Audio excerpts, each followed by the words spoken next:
Logan had studied hotel English for 3 years. He knew the vocabulary. He knew the phrases. He felt completely ready. I was ready.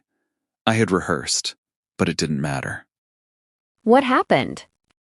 The first time I checked into a hotel in New York, I walked up to the desk and said exactly what I had practiced. I would like to request a room away from the elevator, please. The clerk understood every word. No confusion. He looked at me for a second, then said, "Sure. Looking for a quiet room?" And that's when something felt off. 3 years of textbook English, but the conversation didn't feel like a textbook. I sounded like I was filling out a government form. That's the thing.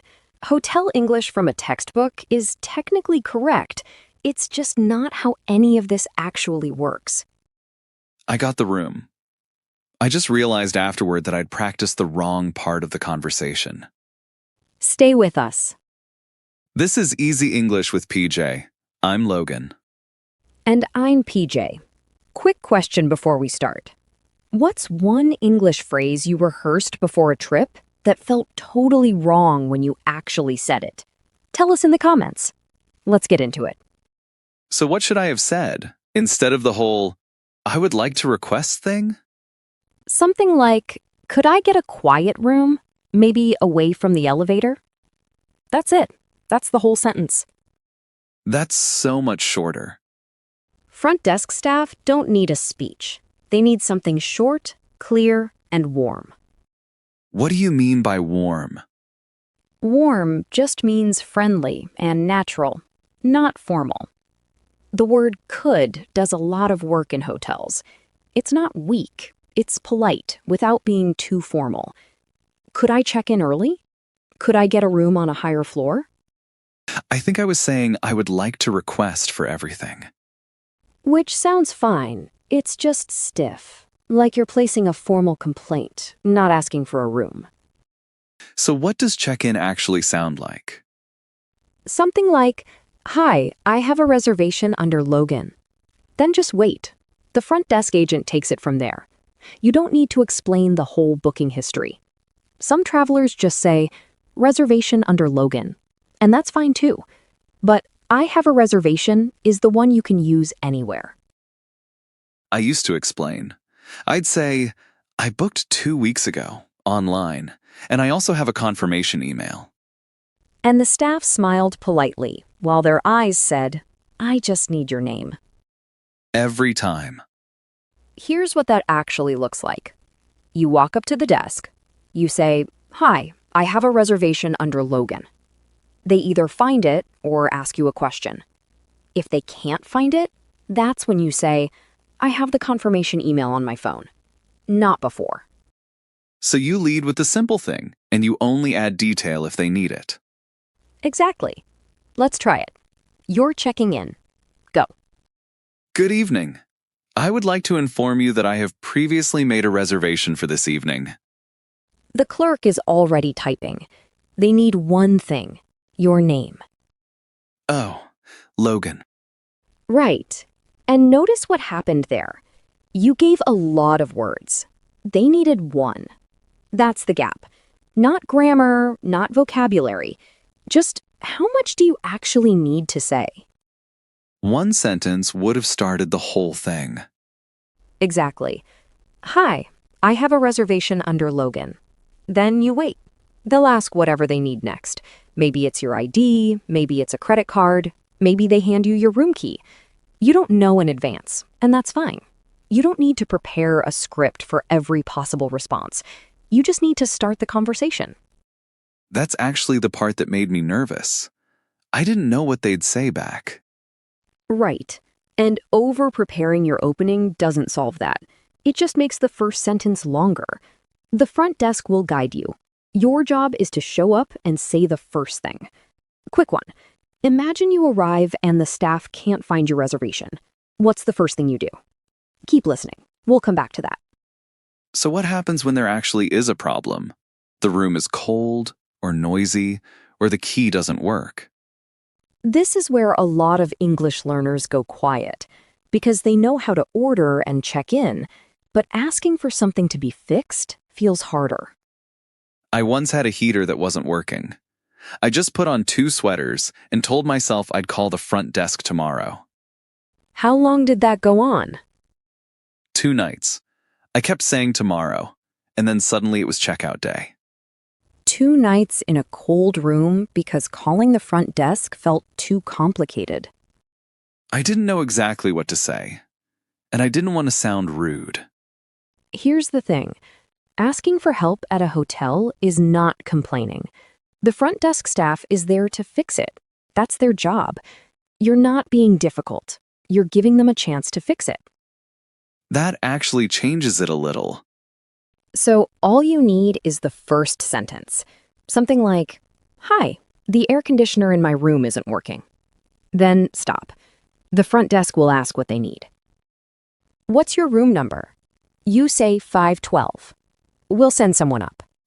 Done. You didn't need to explain the whole situation. You said the problem. They handled the rest. That's the same thing as check-in. Lead with the simple thing. Every time. And the phrase that sets the right tone is, "Hi, I'm having a small issue with my room." Then describe it. "The heater doesn't seem to be working. The room next door is really loud. My key card stopped working." One sentence. Then you answer whatever they ask. Small issue is doing a lot of work in that sentence. It is. Yeah. It tells them you're not angry, you're calm, you just need help. And what if they can't fix it right away? You say, "Is there anything that can be done tonight?" It gives them a chance to find an option. Maybe they send someone up, maybe they move your room. But asking it that way means you're open to whatever works. Instead of demanding the specific solution. Right. Let me show you how this sounds. Yuna from South Korea was at a hotel in Chicago, late at night, around 11. The room next door had music going. She called the front desk and said, "Hi, the room next to mine is very loud. Is there anything that can be done tonight?" The front desk clerk apologized and called the other room.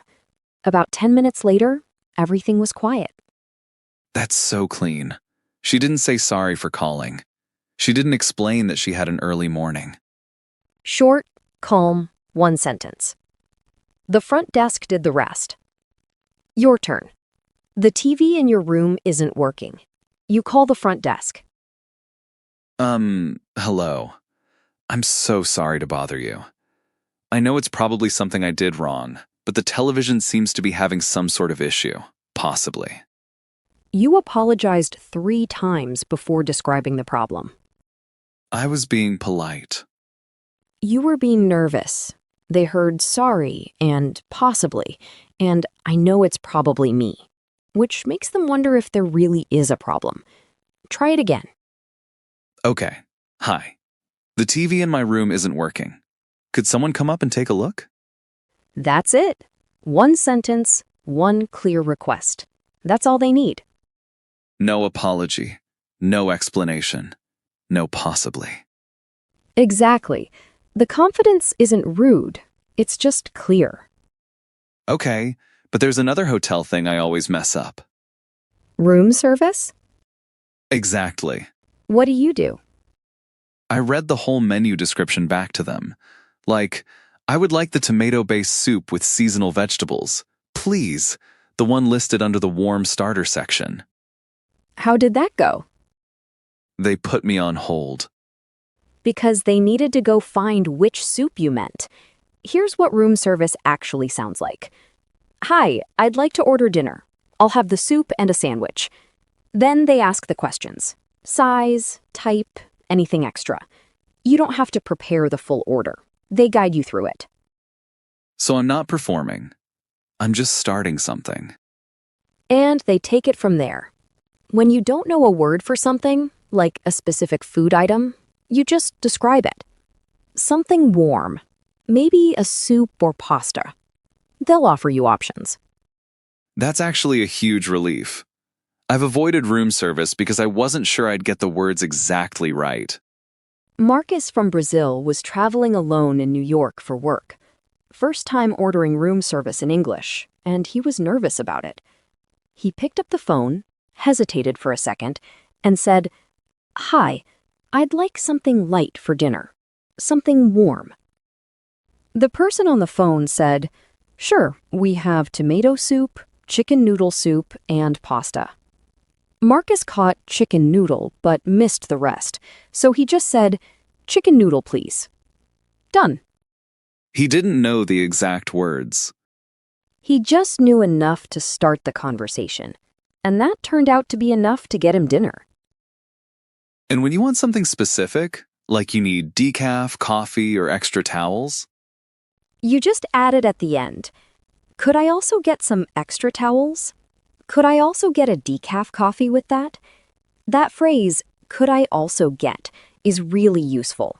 It feels natural and it adds without sounding demanding. I've been saying, additionally, I would also like to request. Which takes 5 seconds to say and means the same thing as 3 words. Here's what I never expected the first time I ordered room service. They asked me questions back. Which is exactly what's supposed to happen. I said something like, "I'd like some soup." And the person on the phone said, "Sure, tomato or chicken noodle?" And I panicked a little. Because you hadn't prepared for that part. I thought I had to have everything ready before I called. But that's the whole point. You don't. You give them enough to start. They fill in the gaps with questions. What size? Any allergies? Anything to drink? You just answer. It's a back and forth, not a performance. So the preparation isn't memorizing the full order. It's just being ready to answer simple questions. In simple English, chicken. Small. Just water. That's it.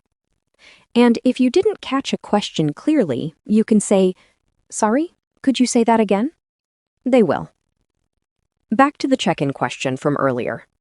Your reservation isn't found. Here's all you need. I have the confirmation email right here. That one sentence. You don't explain, you don't apologize, you just offer the solution.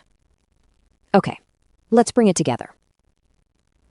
We started today with Logan standing at a front desk, perfectly correct and completely lost. The "I would like to request a room away from the elevator" moment. 3 years of practice, and it still wasn't the problem. What we found today is that hotel English isn't about having more words. It's about using fewer, warmer, more natural ones. You don't need a speech. You need a sentence. Check in with your name. Ask for help calmly. Order by describing what you want, not by reading the menu back at them. And that phrase, "could I also get?" that one travels everywhere. Room service, front desk, housekeeping. It's quiet, polite, and it always works. I really wish I'd known that 2 sweaters ago.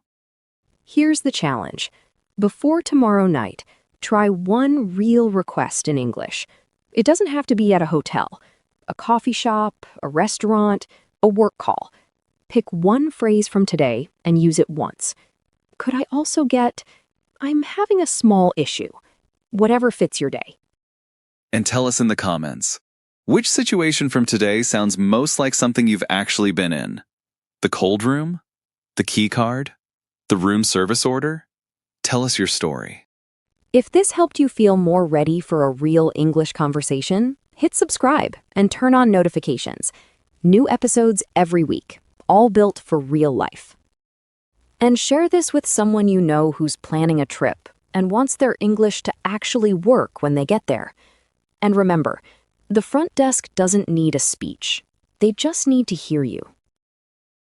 Start simple. Let them help you. Practice it once before you go. See you in the next one.